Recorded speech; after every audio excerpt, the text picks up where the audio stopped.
সবাই ভালো আছিস? লাস্ট লেকচার দেখলি? আমরা বায়াসিং মেথড নিয়ে ডিসকাস করতেছিলাম লাস্ট লেকচারে। এবং লাস্ট লেকচারে বলছিলাম যে কিছুক্ষণ পরে আমাদের নেক্সট লেকচারটা হচ্ছে বায়াসিং এর একটু পার্ট বাকি আছে, সেই পার্টটা এখন আমরা কভার করব। ওকে? এবং তারপরে যে লেকচারটা হবে সেটা কিন্তু তোদের এক্সাম রিলেটেড প্রচুর প্রচুর ইম্পর্টেন্ট, ওখান থেকে কোশ্চেন আসবে একদম গ্যারান্টি সহকারে।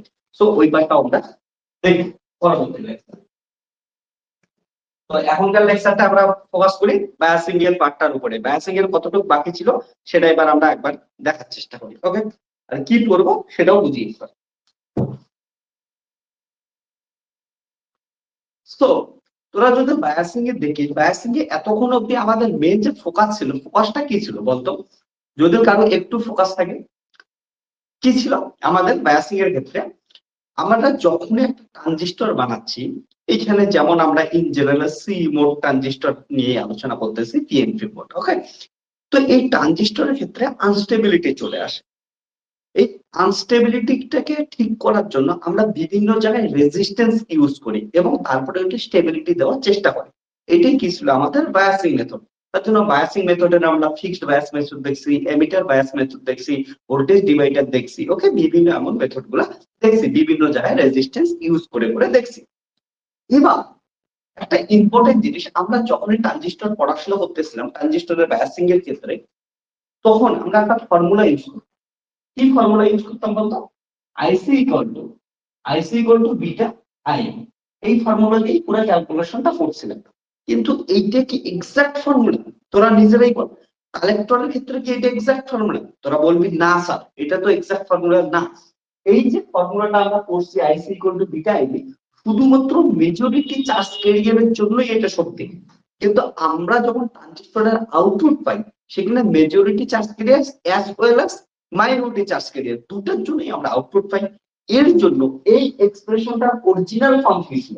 এটা তো আমরা অ্যাপ্রক্সিমেট একটা ফর্ম নিয়ে পড়াশোনা করছি। অরিজিনাল ফর্মটা যদি দেখিস, অরিজিনাল ফর্মটা এমন ছিল না যে I equal to beta IB plus IC B O, এটা ছিল। অর্থাৎ আউটপুট কারেন্ট যেটা ছিল আইসি, সেই আউটপুট কারেন্টটা due to majority charge carrier and due to minority charge carrier IC BO. ঠিক আছে? মাইনরিটি চার্জ ক্যারিয়ারের জন্য পয়সা, যেটাকে আমরা কি বলতাম লিকেজ কারেন্ট, অর্থাৎ মাইনরিটি চার্জ ক্যারিয়ারের জন্য যেটা আসতো, এটাকে যদি আমরা আইসি সিইও, ওকে, সিইও এটা আসছিল। এবার এটাকে আমরা চাইলে একটু সাজাও লিখতে পারি। কেমন করে সাজা লিখতে পারি একবার দেখার চেষ্টা কর। আমরা কি জানি, আমাদের যদি দেখিস আইসি ই ও ইকুয়াল টু কি ছিল? আইসি বিও 1 মাইনাস আলফা, এটা ছিল। এন্ড আরো একটা জিনিস আমরা পড়াশোনা করছিলাম, beta equal to alpha by 1 minus alpha. এটা থেকে পাইছিলাম আলফা ইকুয়াল টু কত পাইছিলাম? Beta by 1 plus beta. তো এটা যদি আমরা বের করি 1 মাইনাস আলফা ইকুয়াল টু কত হবে? 1 minus beta by 1 plus beta. So এটা আসবে হচ্ছে 1 plus beta, 1 plus beta minus beta. তো আসবে হচ্ছে 1 by 1 plus beta.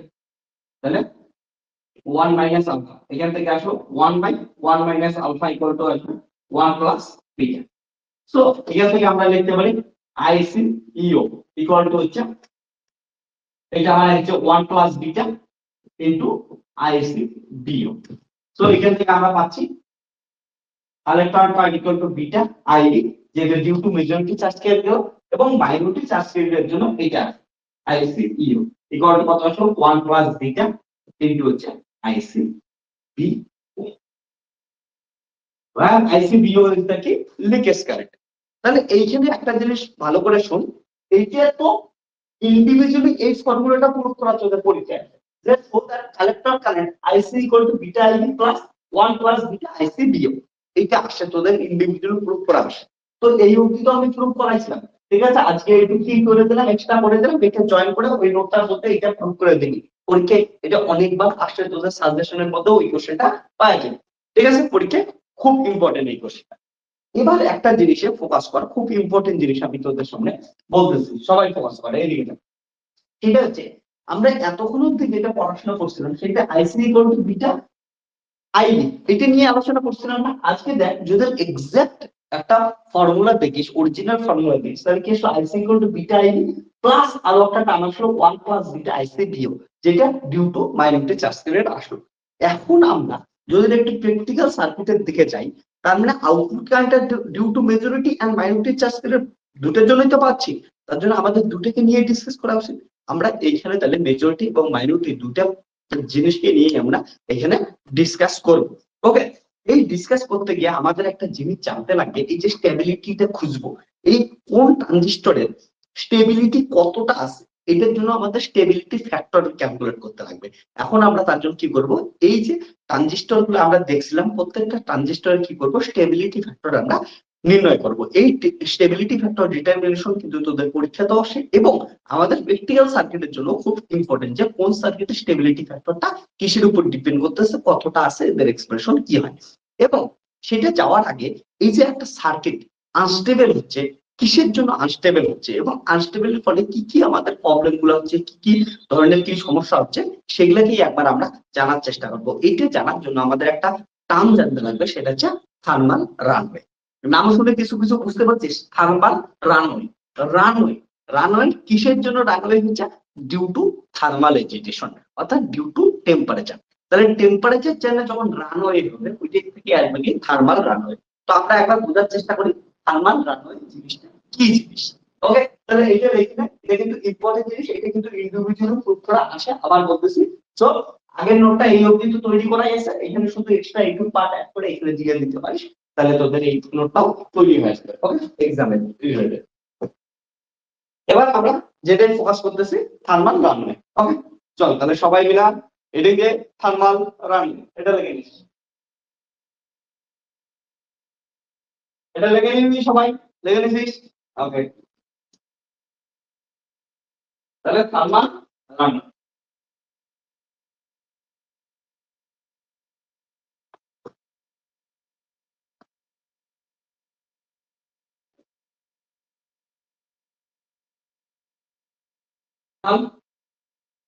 Runway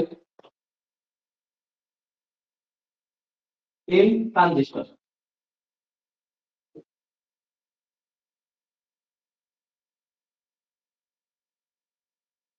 thermal runaway in transistor জিনিসটা একবার বোঝার চেষ্টা করো। একটা ইম্পর্টেন্ট জিনিস, সব থেকে একটা জিনিস, আমরা স্টেবিলিটি কি দিয়ে ডিফাইন করি, স্টেবিলিটি ডিফাইন করি কিউ ফ্যাক্টর দ্বারা, কোয়েশ্চেন পয়েন্ট দ্বারা, বা হচ্ছে আমাদের কি বলি যেটাকে অপারেটিং পয়েন্ট কিউ। কিউ ফ্যাক্টরটা যদি একটু মনে করার চেষ্টা করি, কিউ ফ্যাক্টরটা ইকুয়াল টু কি ছিল, যে কিউ ফ্যাক্টর ইকুয়াল টু কি ছিল, আইসি ভি আর হচ্ছে আইসি, এটা ছিল হচ্ছে কিউ ফ্যাক্টর। এবার এটা যদি দেখিস কিউ ফ্যাক্টরটা কিসের উপর ডিপেন্ড করতেছে, তাহলে ইনপুট কারেন্ট আইসি, সরি আউটপুট কারেন্ট আইসির উপর ডিপেন্ড করতেছে।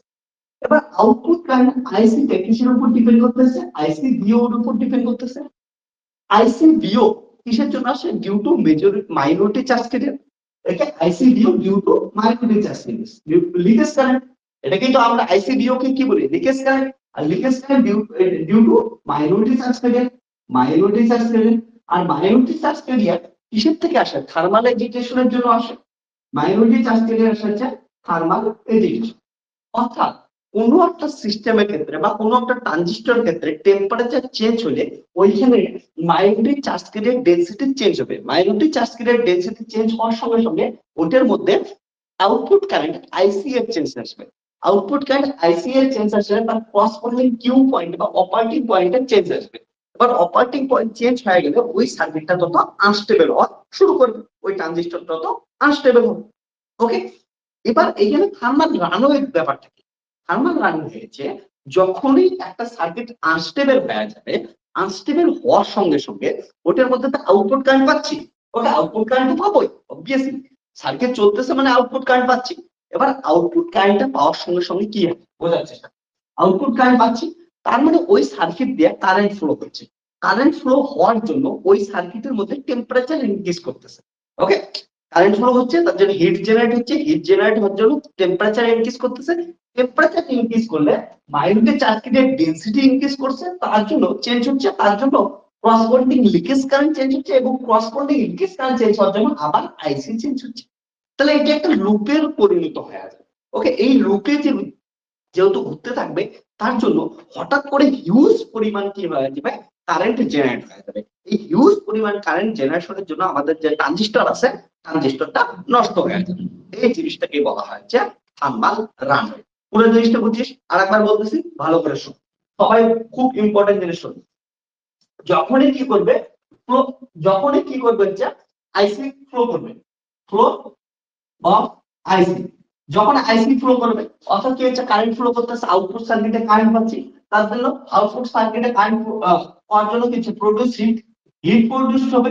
হিট প্রোডিউস হলে কি হচ্ছে, টেম্পারেচার ইনক্রিজ করবে, টেম্পারেচার ইনক্রিজ করবে। এবার টেম্পারেচার ইনক্রিজ করার সঙ্গে সঙ্গে কি আসবে, দেখ ভালো করে, টেম্পারেচার যখনই ইনক্রিজ করলো, টেম্পারেচার ইনক্রিজ করে গেল, টেম্পারেচার ইনক্রিজ করার সঙ্গে সঙ্গে কি হচ্ছে, মাইনরিটি চার্জের ডেনসিটি ইনক্রিজ করে যাবে, চেঞ্জ হয়ে যাবে। তার জন্য কি হচ্ছে, মাইনরিটি চার্জ ইনক্রিজ করার জন্য আইসি এর ভ্যালু ইনক্রিজ করে দেবে, সরি, মাইনরিটি চার্জ এর জন্য আইসি বিও কি করে দেবে, ইনক্রিজ করে দেবে। আইসি ভ্যালু ইনক্রিজ করলে হচ্ছে তার করেসপন্ডিং আইসি ভ্যালু কি হবে, ইনক্রিজ করে দেবে। আইসি ইনক্রিজ করলে আবার কি হচ্ছে, টেম্পারেচার ইনক্রিজ করে যাবে। তাহলে এটা একটা লুপের মধ্যে কনভার্ট হয়ে যাবে। এই যে লুপের ভিতরে কনভার্ট হচ্ছে, এই কনভার্সনের জন্য কি হচ্ছে, হঠাৎ করে হিউজ পরিমাণ কারেন্ট পাবো, আর এত হিউজ পরিমাণ কারেন্ট জেনারেশনের সঙ্গে সঙ্গে ট্রানজিস্টরটা নষ্ট হয়ে যাবে। ওকে, মানে মনে রাখিস, একটা থার্মাল রানওয়ে দেখা যাবে একটা আনস্টেবল সার্কিটে, একটা স্টেবল সার্কিটের ক্ষেত্রে হল, স্টেবল সার্কিটের ক্ষেত্রে কি হচ্ছে, টেম্পারেচারের উপর ডিপেন্ডই করে না, টেম্পারেচারের উপর ডিপেন্ড না হলে মাইনরিটি চার্জ চেঞ্জই আসবে না, মাইনরিটি চার্জ না চেঞ্জ না আসলে এটা চেঞ্জ হবে না, তাহলে কোনো কিছুই হবে না। তাহলে যখন একটা আনস্টেবল সার্কিট হবে, ওখানে টেম্পারেচার চেঞ্জের সঙ্গে সঙ্গে অনেক কিছু কি হয়ে যাবে, চেঞ্জ হয়ে যাবে, এমন লুপের সৃষ্টি হবে, এবং লুপের ফলে অনেক অনেক অনেক হিউজ পরিমাণ কি হচ্ছে, কারেন্ট জেনারেশন হয়ে যাবে, আউটপুট কারেন্ট জেনারেশন হবে। এর ফলে কি হবে, সার্কিটটা নষ্ট হয়ে যাবে। ক্লিয়ার আছে? খুব ইম্পর্টেন্ট জিনিস মাথায় রাখিস। তবে থার্মাল রানওয়ে ইন্টারন্যাশনাল। আর এটা যেহেতু একবার লুপ সৃষ্টি হয়ে যাবে, লুপ সৃষ্টি হলো, লুপ সৃষ্টি হওয়ার জন্য বৈশিষ্ট্য কি হচ্ছে, নিজে নিজের কারেন্ট যাচ্ছে এবং নিজের জন্য টেম্পারেচার ইনক্রিজ করতেছে, নিজের দিন নিজে নষ্ট হচ্ছে, তার জন্য সেলফ ডিস্ট্রাকশন, অর্থাৎ নিজে নিজেকে ধ্বংস করে দেবে। তোরা বলতেছিস না, অনেকে অনেকে একাই একাই কত কি ভেবে ভেবে নিজের স্বপ্ন গুলাকে ধ্বংস করে দিতেছিস, বাপ মায়ের ইচ্ছা গুলাকে ধ্বংস করতেছিস, তোর জাহানে বা মানে ছোটবেলা থেকে ইচ্ছা গুলাকে ধ্বংস করতেছিস, কি কি ভেবে ভেবে নিজের ভিতরে ভিতরে ভিতরে হাজারটা জিনিস ভেবে ভেবে নষ্ট করতেছিস না, সেলফ ডিস্ট্রাকশন করতেছিস নিজেদের। এটা তো করতেছিস, দেখাই যাচ্ছে তোদের চোখ মুখ, কি বলিস, করতেছিস তো। ওভার থিঙ্কিং, নিজের ভিতরে ভাবতে ভাবতে ভাবতে নিজেকে ধ্বংস করে দাও, কর নিজে যে করতেছিস, কর সেলফ ডিস্ট্রাকশন। তাহলে হচ্ছে the self destruction of unstabilized transistor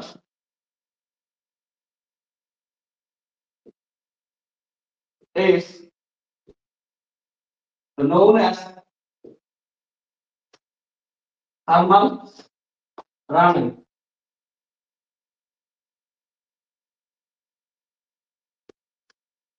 ওকে, তাহলে থার্মাল রানিং কাউন্টার ইয়া হয়, মাথায় রাখিস, in C mode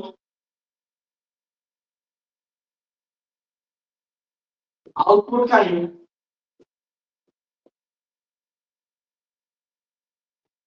IC depend on minority charge carrier such that IC equal to beta I plus 1 plus beta IC BO, where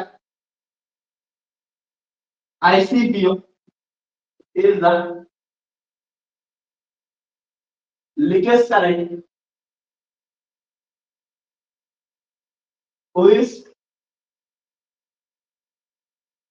generated due to thermal agitation. Okay, so ICBO depend on temperature.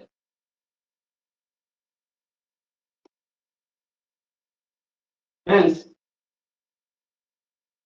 if temperature increases, then concentration of minority tax areas increases. For that, ICBO increases. For that, IC also increases. That is এখানে কি বলতে পারি output current IC directly proportional to the temperature বলতে পারি ওকে directly proportional to কি হচ্ছে temperature এবার যেহেতু টেম্পারেচারের প্রপোর্শনাল হচ্ছে তাহলে যখন আমাদের কারেন্ট ফ্লো হবে সেটা সো তো কি হচ্ছে flow of IC leads produced heat in transistor heat produce করলে temperature increase করলে IC increases ঠিক আছে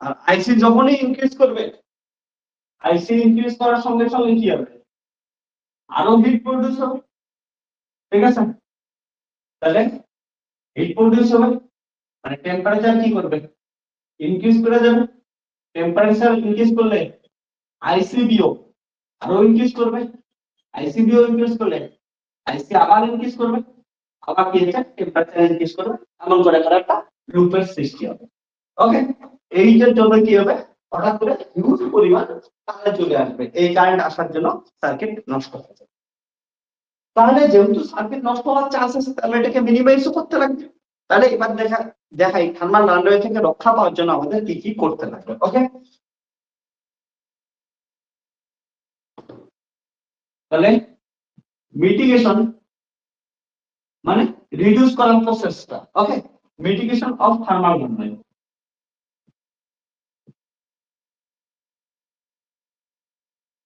ওভারকাম করার বুদ্ধি কি এক নাম্বার কি করতে পারিস যে নেগেটিভ ফিডব্যাক ইউজ করতে পারিস যেমন আমরা দেখছিলাম ফিক্সড বায়াসের ক্ষেত্রে আমাদের প্রচুর পরিমাণ আনস্টেবিলিটি হয়ে যাচ্ছিল তার জন্য স্টেবিলিটি আনার জন্য আমরা কি করছিলাম এমিটারের সঙ্গে একটা রেজিস্ট্যান্স ইউজ করে দিয়েছিলাম যেটাকে নেগেটিভ ফিডব্যাক বলি তাহলে নেগেটিভ ফিডব্যাক ইউজ করতে পারি তাহলে using negative feedback using negative feedback দুই নাম্বার কি করতে পারি বিভিন্ন হিট অবজারভার দিয়ে দিতে পারি ওকে যেমন তোরা করতিস না ইডি কারেন্টকে রক্ষা করার জন্য আমরা স্লাইস করে দিতাম এইখানে তো স্লাইস করতেছিল এইখানে হিট অবজারভার দিতে পারি বিভিন্ন ধরনের আমরা ইনসুলেটর টাইপের অনেক কিছু হিট অবজার্ভার বাজারে কিনতে পাওয়া যায় সেইগুলা হিট অবজারভার আমরা কি করে দিতে পারি ভিতরে প্রবেশ করে দিতে পারি ঠিক আছে ওকে বা এটাকে হিট সিঙ্কও বলে হিট সিঙ্ক বা হিট অবজারভার কিছু একটা ম্যাটেরিয়াল এই টাইপের গুলো আমরা প্রবেশ করাই ওকে এবার আমরা কি করি হচ্ছে স্টেবিলিটি ফ্যাক্টর সম্বন্ধে বোঝার চেষ্টা করি এই যে আমাদের যে একটা সার্কিট আমি বললাম যে কিউ পয়েন্ট চেঞ্জ হচ্ছে এর জন্য কি হচ্ছে আনস্টেবিলিটি দেখা যাচ্ছে অপারেটিং পয়েন্ট চেঞ্জ হওয়ার জন্য আনস্টেবিলিটি বা কতটা আনস্টেবিলিটি হচ্ছে তার জন্য প্রথমে তো স্টেবিলিটি ফ্যাক্টর বের করতে লাগবে কোন সার্কিটের স্টেবিলিটি ফ্যাক্টর কত আছে কিসের উপর ডিপেন্ড করে সেটা তো বের করতে লাগবে এটা আমরা এখন বের করার চেষ্টা করি ওকে তাহলে bias stabilisation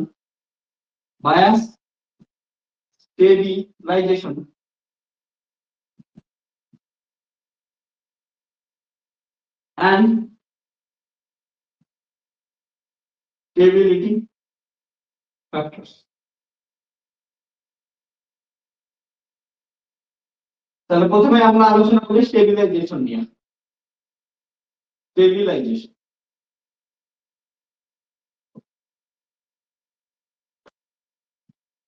the process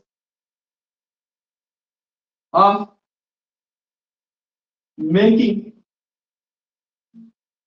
operating point independent of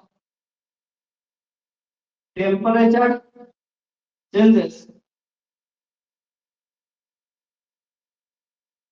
and variations in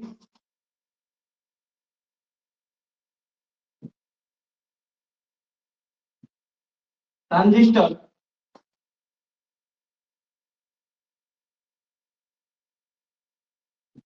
parameters is known as stabilization. Okay? তো এই জিনিসটা তোরা মাথায় ভালো করে প্রবেশ করে রাখিস, স্টেবিলাইজেশন করাই মানে কি হচ্ছে, সার্কিটটাকে টেম্পারেচার ইন্ডিপেন্ডেন্ট করা, মানে কিউ পয়েন্টটাকে টেম্পারেচার ইন্ডিপেন্ডেন্ট করা। ওকে, এটা তো প্রথম থেকে আমি অনেকবার বলে গেছি। এবার এই স্টেবিলাইজেশন কেমন করে করতে পারি তার জন্য কষ্ট জানতে লাগবে, কিসের জন্য আনস্টেবিলাইজ হয়। ওকে, তাহলে আনস্টেবিলাইজেশনের কষ্টটা প্রথমে দেখে নেই যে কারণগুলো কি কি। তাহলে causes of আনস্টেবিলাইজেশন।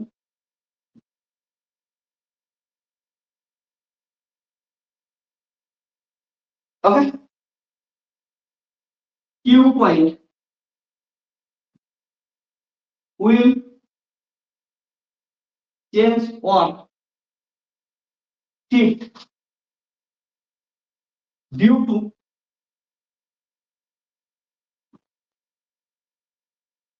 change in ice. Okay, due to change in ice. এইখানে খুব ইম্পর্টেন্ট জিনিস কথা বলি। আমি কি বলছিলাম একটু আগে, কিউ পয়েন্ট কি দিয়ে তৈরি হয়েছে, আইসি বিসি। তাহলে যখন আইসি চেঞ্জ হয় তাহলে কিউ পয়েন্ট চেঞ্জ হবে, সিম্পল জিনিস। আর কিউ পয়েন্ট চেঞ্জ হলে ওটা আনস্টেবিলাইজেশন হয়ে যাবে, ওটা স্বাভাবিক জিনিস। এবার তাছাড়াও কিসের কিসের উপর ডিপেন্ড করে একটু আমরা আলোচনা করব। একটু আগে কি পাইলাম আমরা, we have input output current IC equal to beta IB plus 1 plus beta IC বিয়োগ, এটা জানি আমরা, ঠিক আছে। তাহলে দেখো বিটা চেঞ্জ হবে সঙ্গে সঙ্গে কি হচ্ছে, আইসি চেঞ্জ হবে, তার জন্য কিউ পয়েন্ট চেঞ্জ হবে, এটাই আমি লিখলাম। ওকে, চেঞ্জ ইন আইসি, তাহলে কিউ পয়েন্ট, তাহলে that is change in beta, beta change হওয়ার সঙ্গে সঙ্গে আইসি চেঞ্জ হবে, এর জন্য কিউ পয়েন্ট চেঞ্জ হয়ে যাবে। ওকে, আইসি will be changed, that is change in Q point. এবার এটা তো আইসি বিও আছে, তার মানে এটা টেম্পারেচারের উপর ডিপেন্ড করবে, তাহলে টেম্পারেচারের উপর ডিপেন্ড করবে কেমন কেমন করে একবার বোঝার চেষ্টা করি। তাহলে change in temperature, change in temperature, এটা কেমন কেমন করে হতে পারে একবার বোঝার চেষ্টা করো।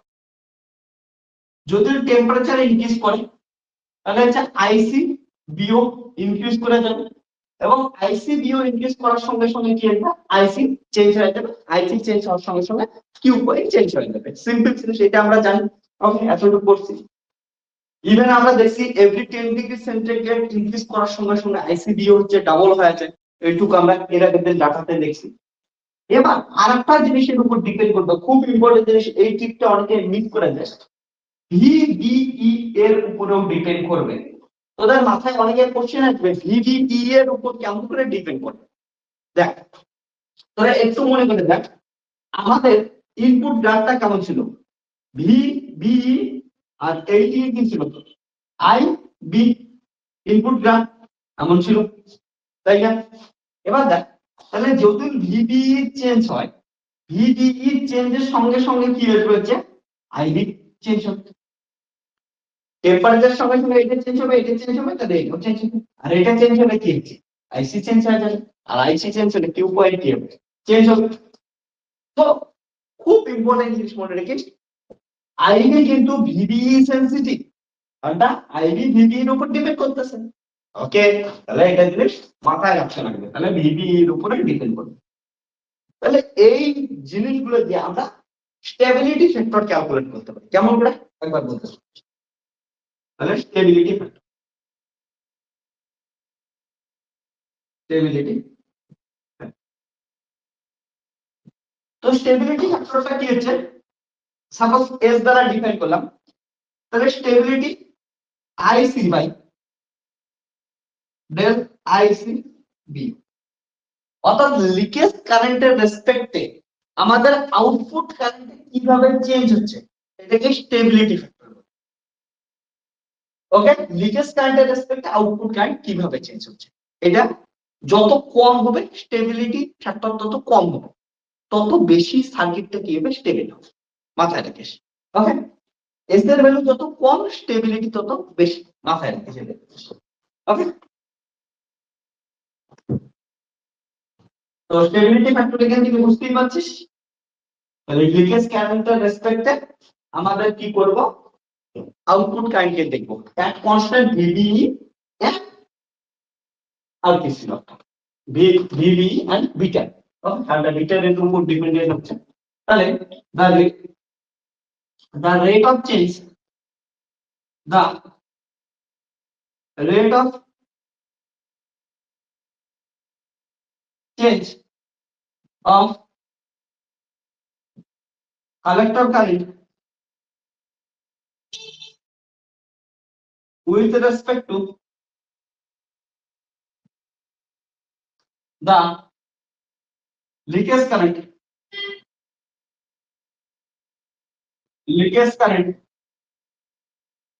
at constant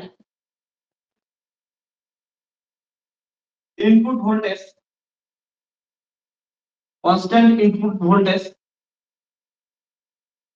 and amplification factor beta is called stability factor.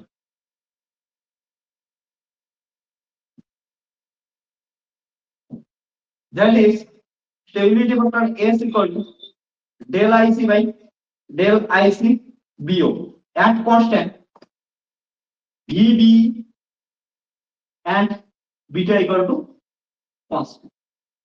এই দুইটা constant,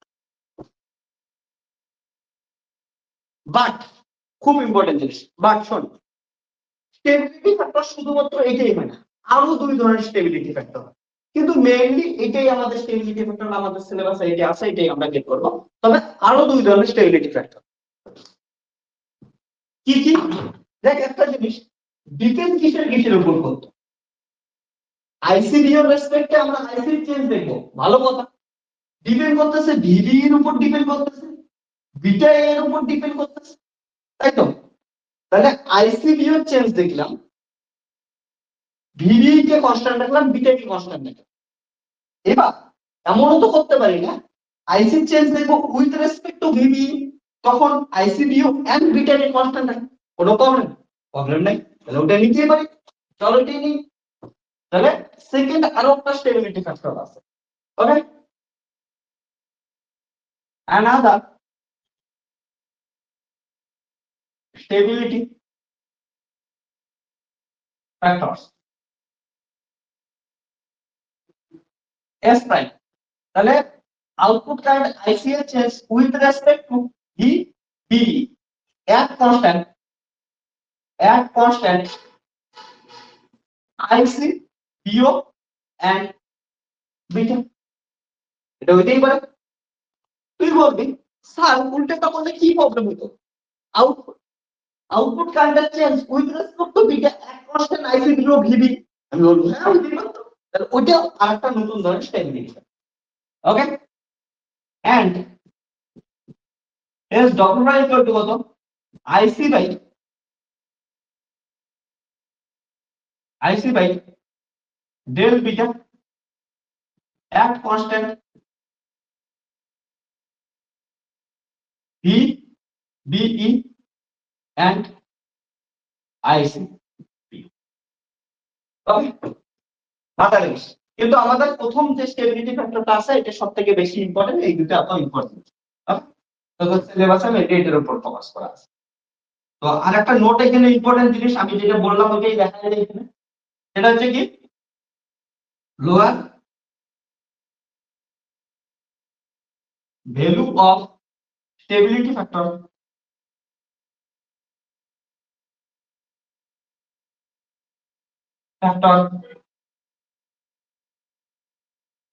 more stable the transistor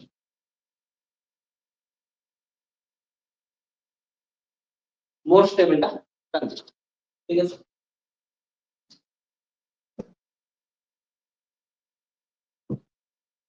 এইটুকু কেন এবার আমরা প্রত্যেকটা সার্কিটের স্টেবিলিটি ফ্যাক্টর ক্যালকুলেট করতে যাচ্ছি খুব ইম্পর্টেন্ট জিনিস পরীক্ষায় এক্সামে আসা রিলেটেড খুবই ইম্পর্টেন্ট জিনিস লেখে নেন তাহলে স্টেবিলিটি ফ্যাক্টর বের করার সময় কিচ্ছু না তোদের খালি মাথায় রাখতে লাগবে তার সাথে কি তার ডেরিভেটিভ করতে লাগবে এবং তাকে কনস্ট্যান্ট রাখতে লাগবে তারপরে চুটকিতে চুটকিতে আমরা করে দেব ভালো করে বস ভালো করে বস এমন অলসতা আমি দেখা যাবে না দাঁড়া দাঁড়া দাঁড়া দাঁড়া ওইটা বলিনি দাঁড়ানো বলতে সোজা হয়ে বস ভালো করে এমন করে বসলে হবে না একদম ভালো করে নড়চড় পর একটু বাবা ভূত ধরছে ভালো করে বস একটু ওকে দেখা যাচ্ছে কি করতেছিস ওকে কেউ কেউ করে হাসিস না ভালো করে বস এমন করে শুয়ে পড়ছিস স্পষ্ট দেখা যাইতেছে অলসতামি কুম্ভকর্ণ সবকিছু বোঝা যাইতেছে ওট একটু ভালো করে বস এখনো উঠিস নাই ঠিক করে এবার গিয়ে কি পিটাবো ভাইরাস পাঠাবো লাঠি পাঠাবো কি চাইস ভিডিও কল তোর ভিডিও করে সবার সামনে আমি ছেড়ে দিই ইউটিউবে দিয়ে দিই চাস কি তোরা ভালো করে বস বলতেছি খুব ইম্পর্টেন্ট জিনিস করবো তুই কোথায় গেছিস এটা একটু আগে তাহলে মেসেজ করে আস তোদের নিয়ে আর পারা যাচ্ছে না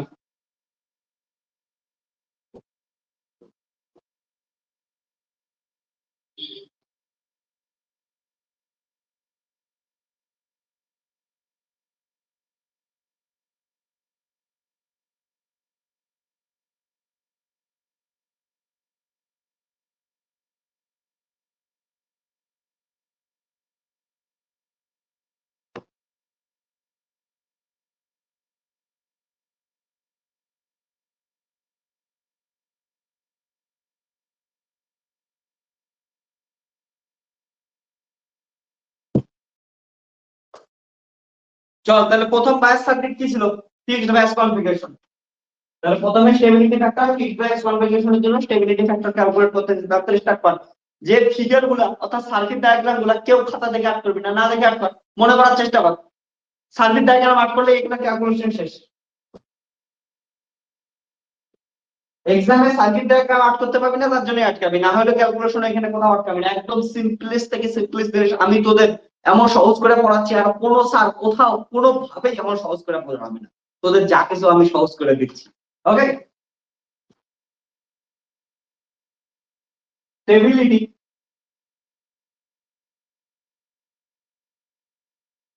factor for fixed bias configuration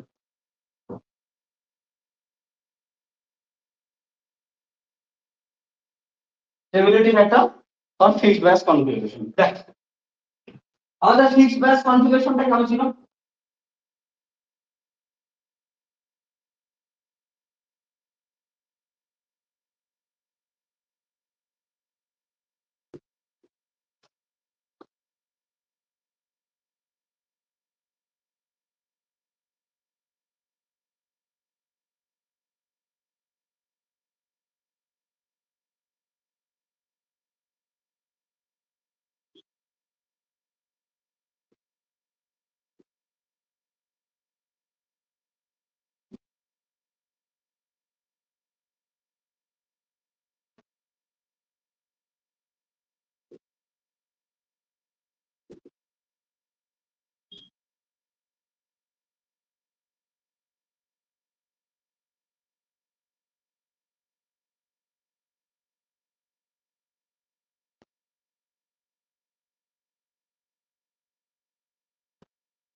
ওকে, তাহলে এখানে থেকে আমরা লুপ ইউজ করতে পারি, এই লুপটা ইউজ করি। তাহলে V plus VCC equal to কত হচ্ছে IB RB plus V B, এখান থেকে আসলো IB equal to VCC minus VB by RB. we have IC equal to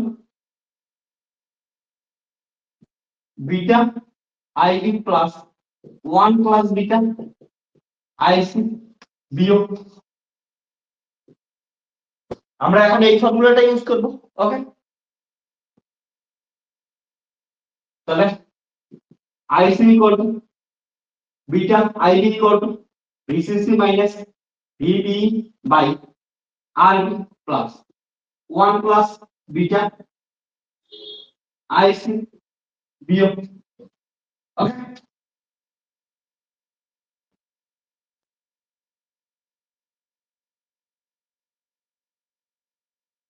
we have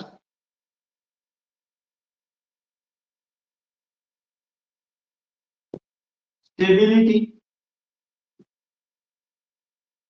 factor S equal to del IC by IC বিয়োগ at constant VB and beta equal to constant. Okay, differentiating equation 2 with respect to IC, তাহলে কত হবে del IC by del IC। দেখ VCC একটা জিনিস বোঝার চেষ্টা কর, ভিসিসি আগাগোড়াই কনস্ট্যান্ট, কোন একটা কনস্ট্যান্ট ভোল্টেজ দেবে, 5 ভোল্টের ব্যাটারি ইউজ করবি, 10 ভোল্টের ব্যাটারি ইউজ করবি, তাহলে ডিসি কনস্ট্যান্ট। ভিভি এখানে কি করব, ভিভি কনস্ট্যান্ট নিছি, তাহলে ভিভি কনস্ট্যান্ট আর ভি কনস্ট্যান্ট, বিটা এখানে বিটা কনস্ট্যান্ট নিছি, তাহলে এই পুরো টার্মটা কত আসবে, জিরো আসবে ডেরিভেটিভ। তাহলে একবার আমি লিখে দিই, এই পুরো টার্মের ডেরিভেটিভ কত আসবে, জিরো আসবে। তারপর আমি একবার লিখতেছি তোদের মনের শান্তির জন্য।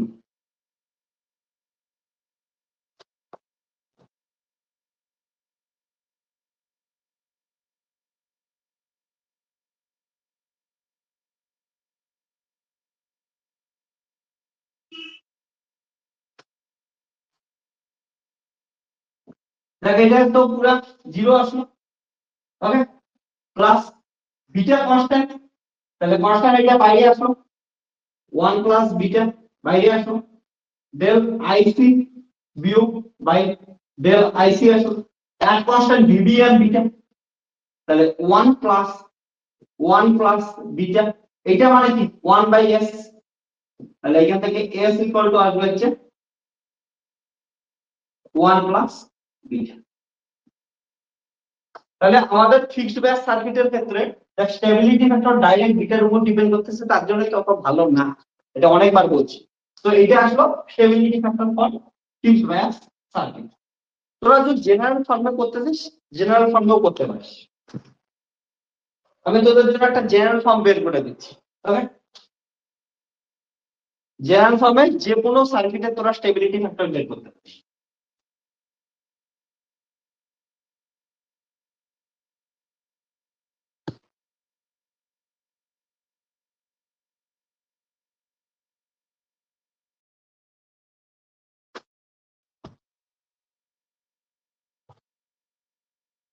তাহলে জেনারেল এক্সপ্রেশন ফর স্টেবিলিটি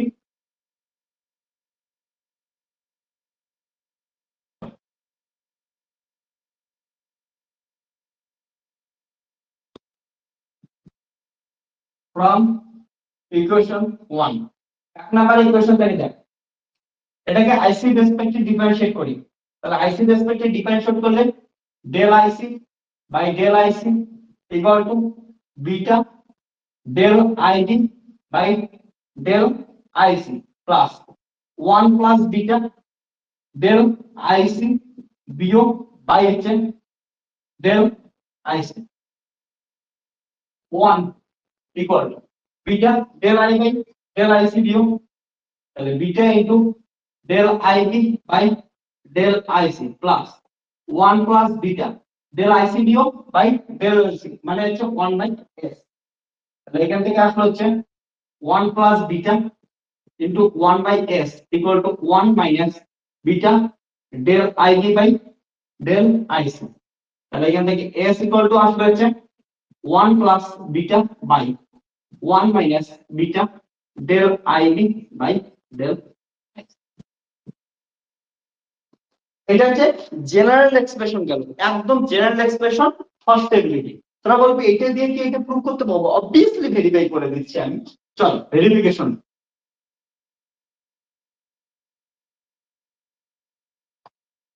এইটা কিন্তু যে কোনো সার্কিটের ক্ষেত্রে সত্য, যে কোনো সার্কিটের ক্ষেত্রে এই ফর্মুলা দিয়ে করতে পারিস। তাহলে ভেরিফিকেশন করে দিতেছে এটা প্রুভ হচ্ছে কি হচ্ছে না। এই ক্ষেত্রে আমাদের পিছে VB VB and beta constant আছে, তাই না? দেখি কনস্ট্যান্ট নিলে কি হয়, ভেরিফিকেশন হয় কি হয়। তাহলে আইবি ইকুয়াল টু দেখতেছি এইটা, এটা থেকে যদি লেখার চেষ্টা করি তাহলে দেখ কি হচ্ছে, আমার কি লাগবে del IB by del IC লাগবে। তো we have IB equal to কত হচ্ছে ভিসিসি মাইনাস ভিবিই বাই হচ্ছে আরবি। আমার লাগবে del IB by del IC, del IB by del IC. এখানে কনস্ট্যান্ট কি কি আছে, ভিবিই আর বিটা। তাহলে দেখ ভিসিসি কনস্ট্যান্ট, ভিবিই কনস্ট্যান্ট, আরবি কনস্ট্যান্ট, এটা কত আসলো 0 আসলো। তাহলে এটাই যদি পুট করে দেই তাহলে কি পাবো, s equal to 1 plus beta 1 minus beta into 0। তাহলে s ইকুয়াল টু কত আসলো 1 প্লাস বিটা। ভেরিফাই হচ্ছে কি হয়নি, ভেরিফাই। ওকে, ভেরিফাইড হচ্ছে কি হয়নি বল। ওকে, verified.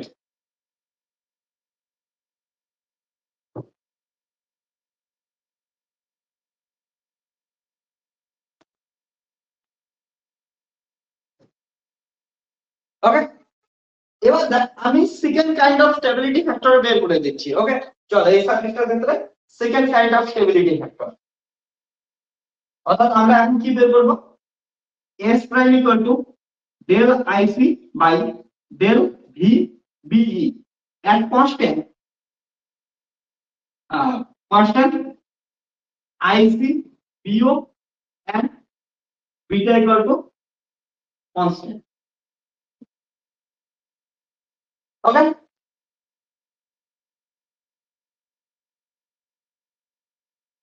the differentiating with the এটাই ঠিক করি। ওকে,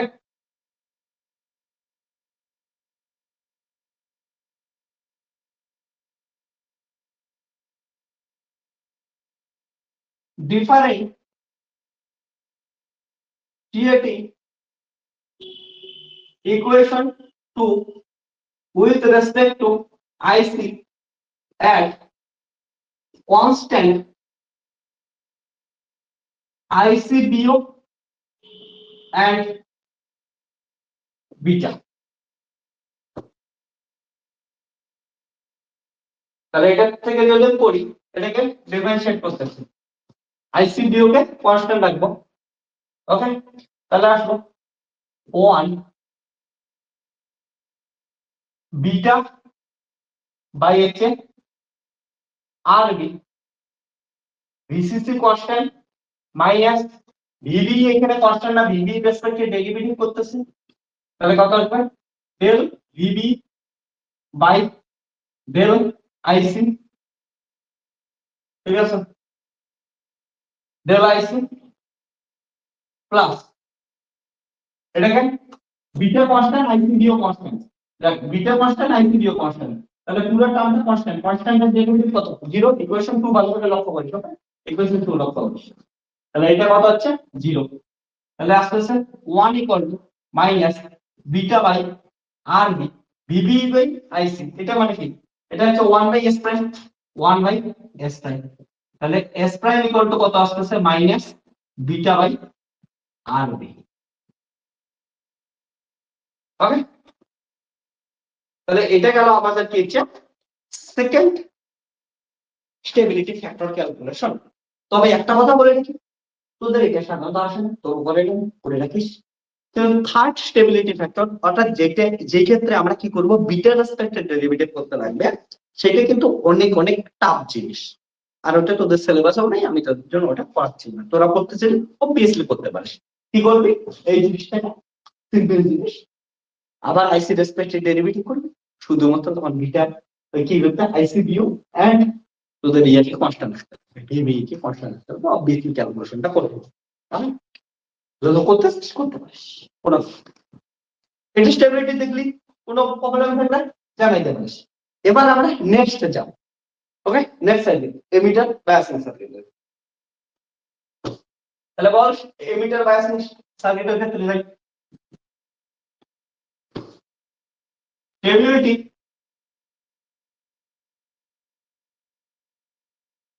ফ্যাক্টর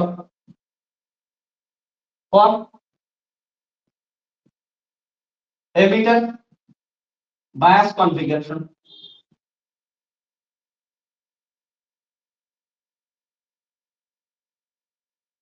তাহলে এমিটার বায়াস কনফিগারেশনের ক্ষেত্রে আসছে শুধু একটা ক্লিক।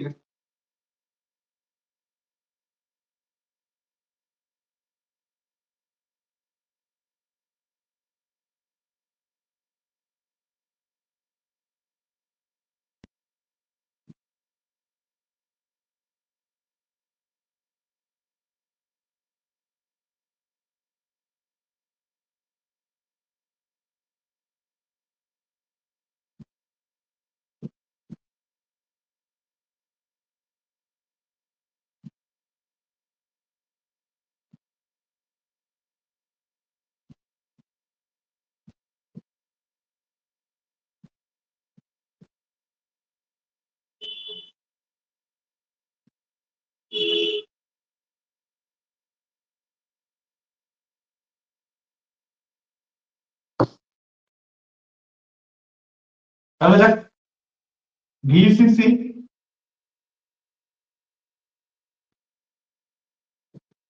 ইকুয়াল টু আসবে IB RB plus VB plus I RB. VCC equal to IB RB plus VB plus I মানে হচ্ছে I IC plus IB into R. IB equal to VCC minus VB by আরবি আরবি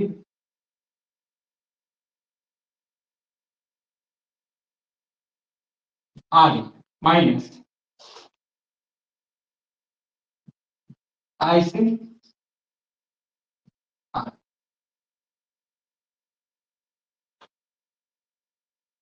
ওকে,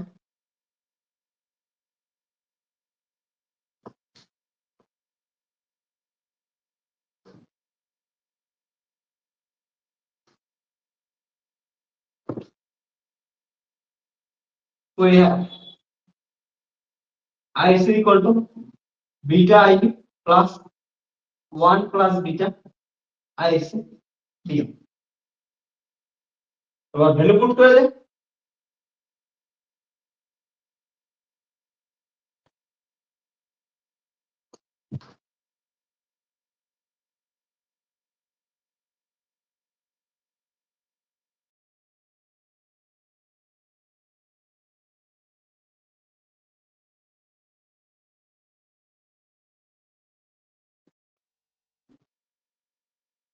IC equal to beta IB value এটা VCC minus VBE minus IC RB by RB plus RE plus 1 plus beta IC dio।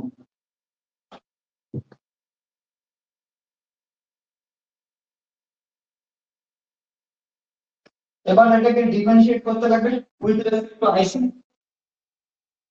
Now differentiating with respect to IC বারবার লিখতে পারছি না, তোমরা ইচ্ছা করলেই লিখে নিবি, আর আমার কোনো মাথা ব্যথা নেই। ঠিক আছে, beta RB plus RE del by del IC VCC minus VB minus IC RE plus 1 plus beta, এখানে তো কনস্ট্যান্টই রাখছি, del by del IC IC beta 1 plus beta RB plus R VCC এর জন্য 0, ভিবি এর জন্য 0, আইসি এর জন্য আইসি, তাহলে হচ্ছে মাইনাস আর এখানে পড়ে আসবে। তাহলে 1 প্লাস বিটা ডি আইসি বিয়োগ by del IC equal to 1 by x। তাহলে 1 minus beta R E by RB plus R E plus 1 plus beta 1 by x। তাহলে 1 plus beta 1 by s equal to 1 plus b beta I rb plus I, তাহলে s equal to আসবে 1 plus beta 1 plus beta I by rb plus I. So s equal to 1 plus beta rb plus I rb plus I plus beta I, তাহলে s equal to 1 plus beta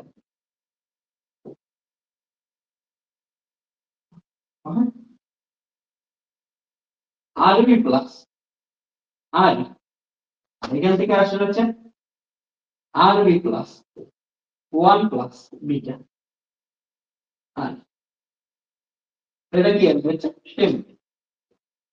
তোরা যদি general formula দিয়ে করতেছিস তবু করতে পারিস। General formula এইটা, তোর কি লাগবে del ID by del IC লাগবে এট কনস্ট্যান্ট ভিবি এন্ড আইসি হ্যাঁ এন্ড বিটা, ওটা কনস্ট্যান্ট রেখে কর তাহলেই হবে। আইডি কে একবার ডেরিভেটিভ করে দেখ তাহলেই হবে। এটাকে যদি ডেরিভেটিভ করিস তাহলে কি আসবে, যদি করে দেখিস একবারে, আমি বলতে দিতেছি তোরা করতে চাইলে করতে পারিস। ওকে, তাহলে কত আসবে del ID by del IC, তাহলে কত আসবে ডেরিভেটিভ কর, ডেরিভেটিভ যদি করিস তাহলে আসবে হচ্ছে কনস্ট্যান্ট আসবে 0 0, এটা আসবে মাইনাস আরই, তাহলে মাইনাস আরই বাই আরবি প্লাস আরই। এটা কোথায় বসাই দিবি, এইখানে পুট করে দিবি। এখানে পুট করলে কি পাবি দেখ, s equal to 1 plus beta 1 minus beta, এটা বের মাইনাস প্লাস আরই বাই আরবি প্লাস আর, দেখো এই জিনিসের চেহারাটা লাগতেছে, এই জিনিসটা এটাই এই না, তাহলে একই লাইন যাচ্ছে। ঠিক আছে, এই জিনিসটাই তো লিখা একই লাইন আসতেছে। সো তোরা যদি চাস চুটকিতে এই জেনারেল ফর্মুলা দিয়েও করতে পারিস, বাট আমি তোদের সাজেস্ট করবো জেনারেল ফর্মুলা দিয়ে এখন করার দরকার নেই। অনার্সে করতেছিস জেনারেল ফর্মুলা দিয়ে কিসের জন্য করবি, আর এখান থেকে আইডি যেন কোশ্চেন আসে মানে স্টেবিলিটি থেকে খাতা হতো। তবু তোদের যে স্টেবিলিটি আছে তখন আমরা ফর্মুলাটা বুঝতে পারবো, বাট এখন ফর্মুলা মুখস্থ করার টেনশন বাড়াবি কেন, সিম্পল কিন্তু সার্কিট মাথায় রাখবি, তারপর ডেরিভেটিভ করবি অ্যাকচুয়ালি কিন্তু শেষ। ঠিক আছে, বাস। তো ফালতু ফালতু ফর্মুলা মনে রাখা কঠিন সব কেন, লাইফে ইজি করা উচিত। কমপ্লিকেটেড করে কি হবে, তোর মতো ওভার থিঙ্কিং করে করে আর কি করবে, শুধু কমপ্লিকেটেডই বানাচ্ছিস। তো আমাদের এটা হ্যাঁ, ওকে, কিছু কোশ্চেন থাকবে যা কিছু লেখা লিখে নিতে বলি, কেমন করে কি করতে লাগে আমি তোদের শেখাই দিব। ওকে, তোদের কারো ইচ্ছা আছে সেকেন্ডটা করার, চল তাহলে সেকেন্ডটাও করে দিচ্ছি।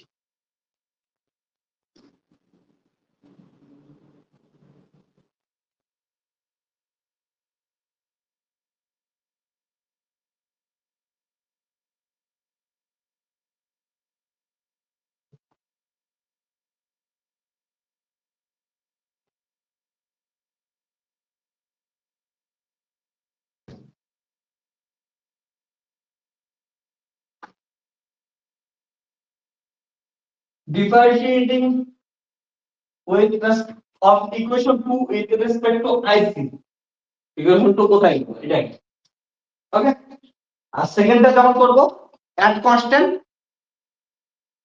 beta and IC বিয়োগ ওকে তাহলে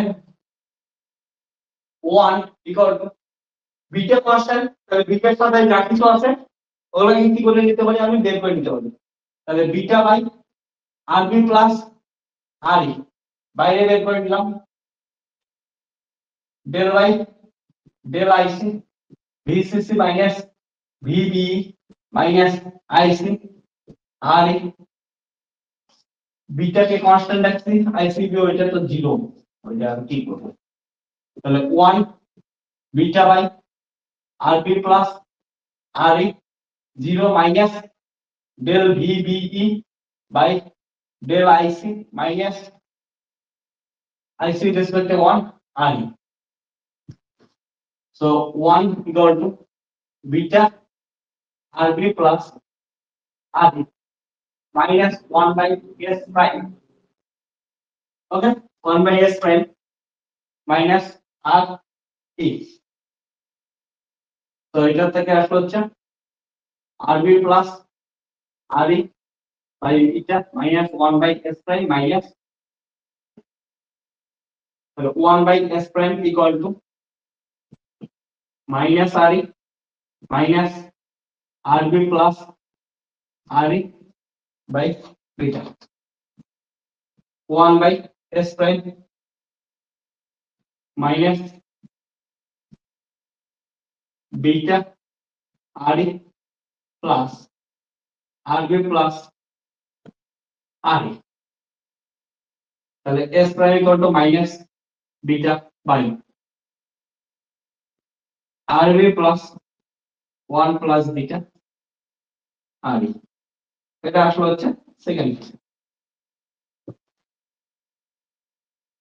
নেক্সট কি হবে নিজেরাই বল স্টেবিলিটি ফ্যাক্টর কার বের করব তাড়াতাড়ি বল যে বলতেন আমাকে তাকে ধরে ধরে পিটাবো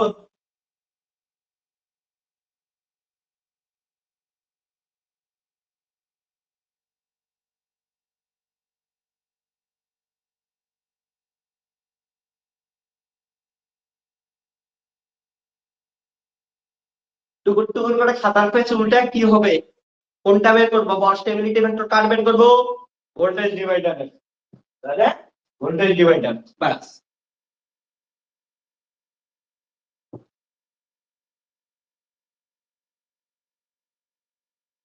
stability factor of voltage divider bias configuration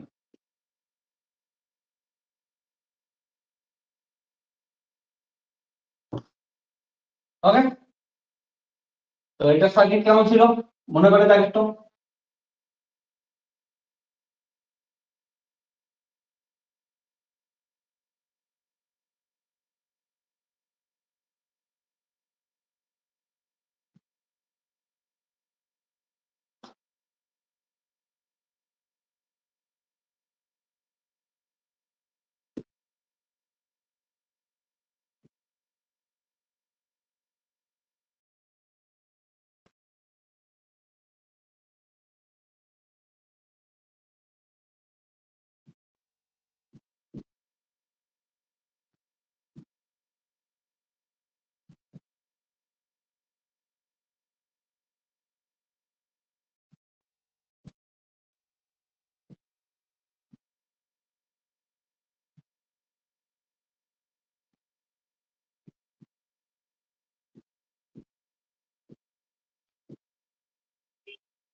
এটা থেভেনিন ইকুইভ্যালেন্ট সার্কিট কেমন ছিল মনে করে এটা তো ভোল্টেজ ডিভাইডার সবাই করতেছি দেখা আছে?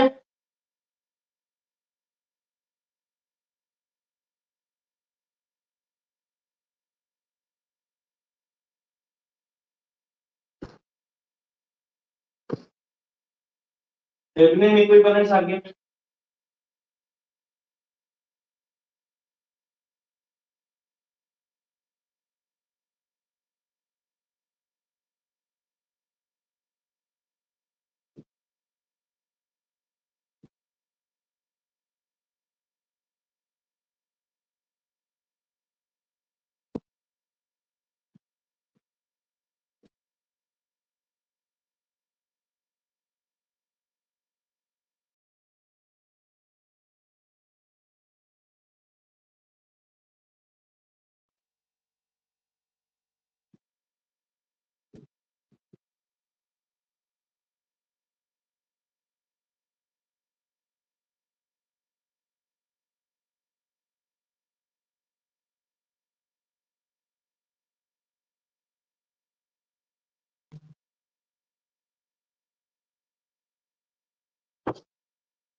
ওকে, থেভেনিন ইকুইভ্যালেন্ট সার্কিট গেল।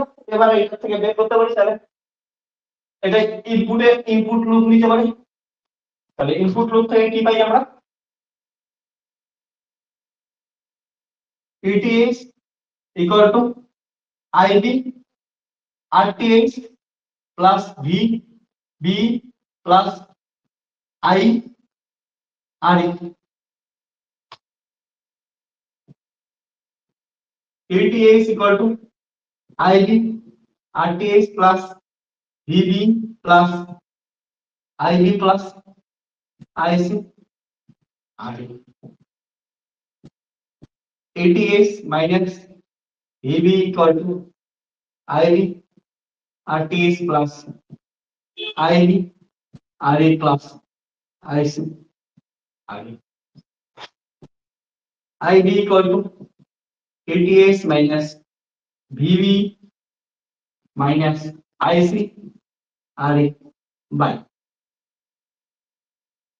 RTH plus R।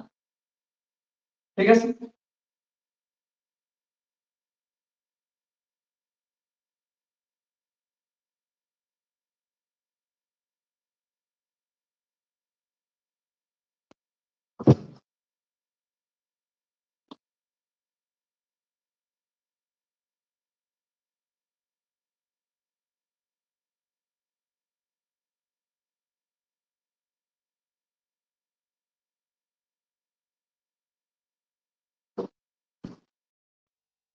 And IC equal to beta IB plus 1 plus beta IC বিয়োগ IC equal to beta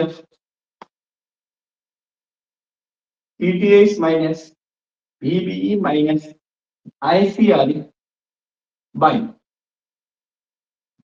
RTH plus RE 1 plus beta IC বিয়োগ।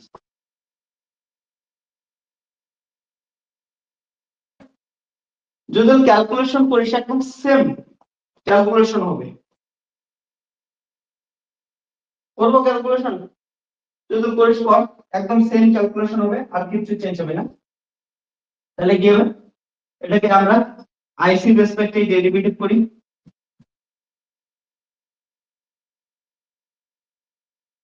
এটাকে কনস্ট্যান্ট লিখলাম ETH 0 minus VB 0।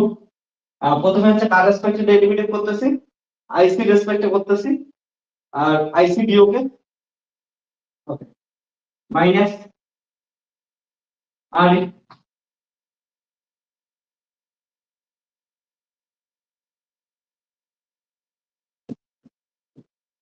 Del IC বিয়োগ by del আইসি।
একদম same calculation, কোনো কিছুই আলাদা না।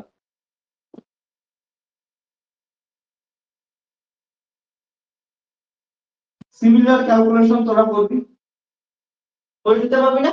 সেম ক্যালকুলেশন করবি। তাহলে S double prime S prime করতে হবে minus beta by R T X 1 plus beta,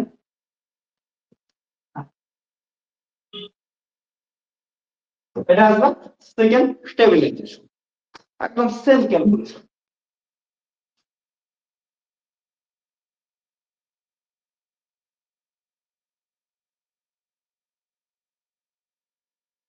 calculation দেখে নেই।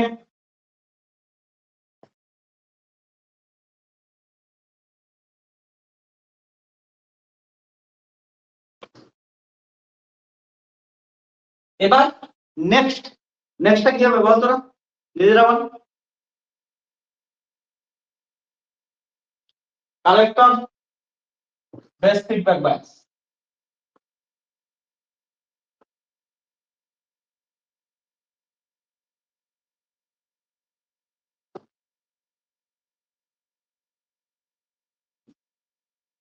স্টেবিলিটি ফ্যাক্টর অফ কালেক্টর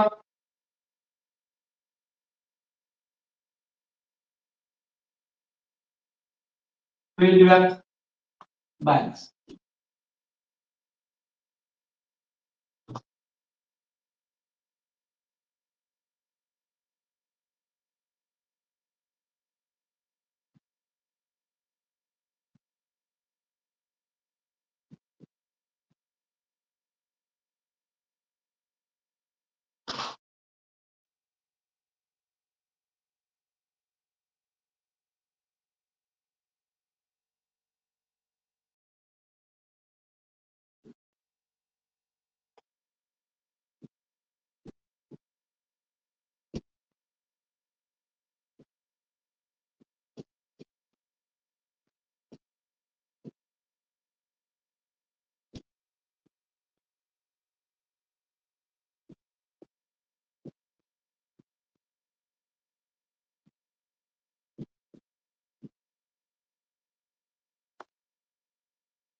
এইখানে তোরা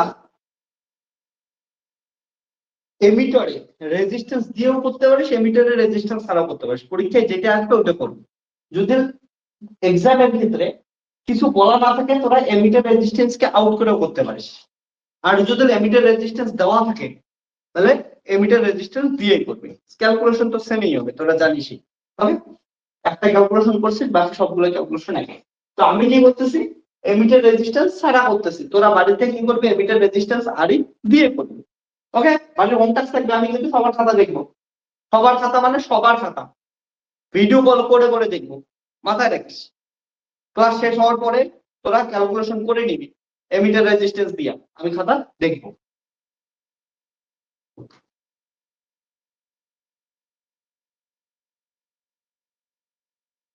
তো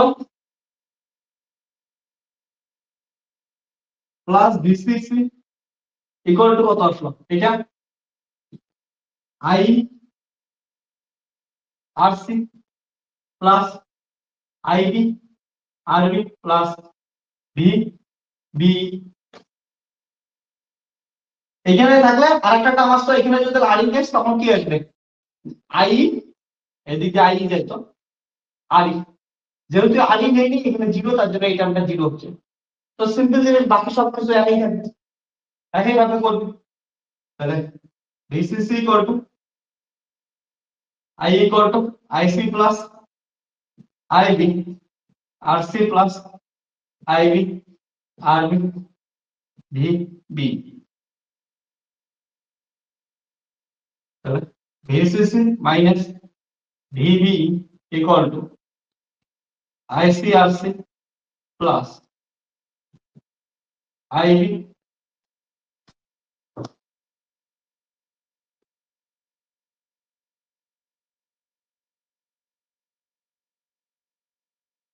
RC plus IB.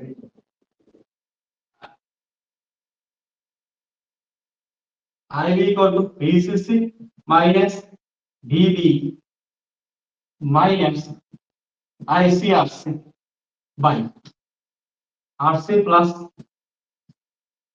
RB.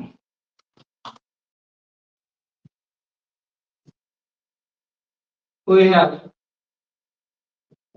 IC equal to beta IB plus 1 plus beta IC B. IC equal to beta VCC minus VBE minus ICRC by RC RB plus 1 plus beta IC B.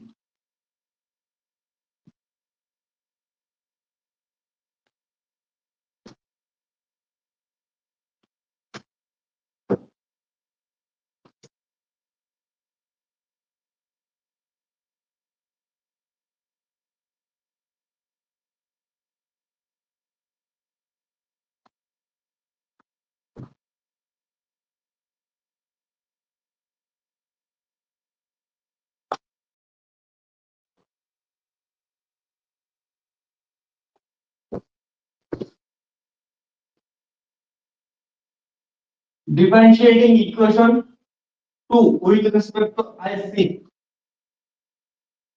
at constant VBE and beta.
Okay, similarly S double prime বের করতে চাইলে সেটাও বের করতে পারিস।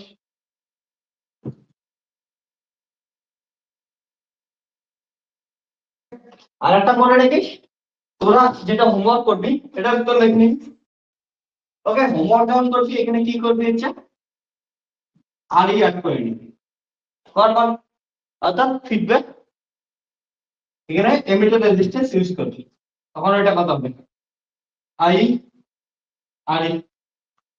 তাহলে I এর জায়গায় আবার কি আসবে মাথায় রাখিস যে আইসি প্লাস আইবি ইনটু কত আসবে হচ্ছে আর ই। তখন যদি ক্যালকুলেশনটা একটু চেঞ্জ হবে বাকি সবকিছু হচ্ছে ঠিক থাকবে, ওই হিসাবে ক্যালকুলেশন করে নিস। ওকে, আইসি আর ই প্লাস আইবি আর ই ক্যালকুলেশন তারা চেঞ্জ করে নিবে, কিন্তু আবার বলতেছি বাড়িতে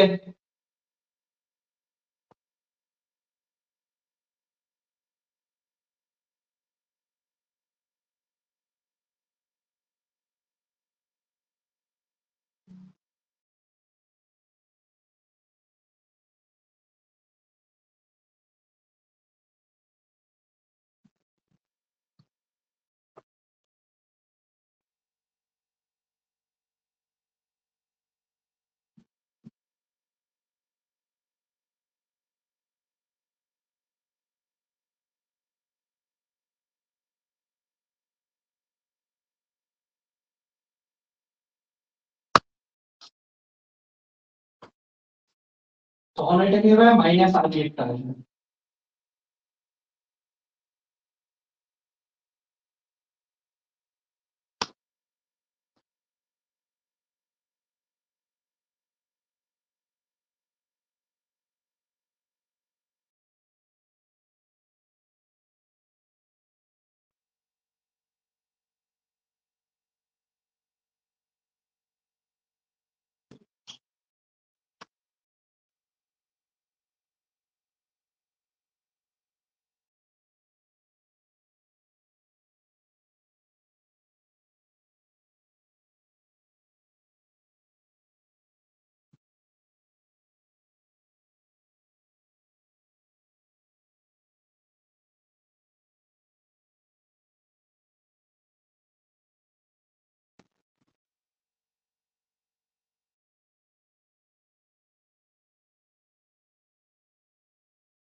তো তোদের হোমওয়ার্ক যেটা করতে দিয়েছিলাম তাকে আমি করাই ফেললাম।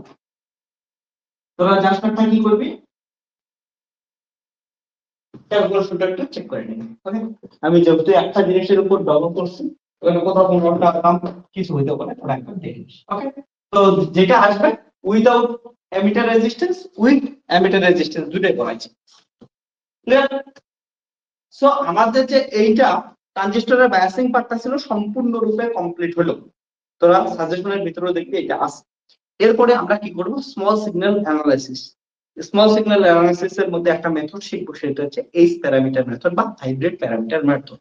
ওকে, তো হাইব্রিড প্যারামিটার মেথডটা লাস্ট যে কালকের যে ক্লাস হবে সেখানে আমরা একটা বড় ক্লাস নেব, যেটার একটা hybrid parameter A to Z সমস্ত কিছু আমরা কভার করব। ওকে, একটা ক্লাসের মধ্যে। তো আর একটা বড় ক্লাস আসতে যাচ্ছে, এই ক্লাসের মধ্যে হাইব্রিড প্যারামিটার আমরা নেক্সট ক্লাসে কমপ্লিট করব। চল তাই তোরা এইভাবে পড়াশোনা করতে থাক, রেজাল্ট ভালো হবে। প্রিপারেশন নিয়ে, পরীক্ষা আসতেছে, এখন ভালো করে প্রিপারেশন নিয়ে ওকে প্র্যাকটিস কর, সাজেশন গুলো পড়ার চেষ্টা কর। সবগুলো সাজেশন আমি দিচ্ছি পিডিএফ, সেই পিডিএফ গুলো ভালো করে পড়তে টাকা লাগবে। ঠিক আছে?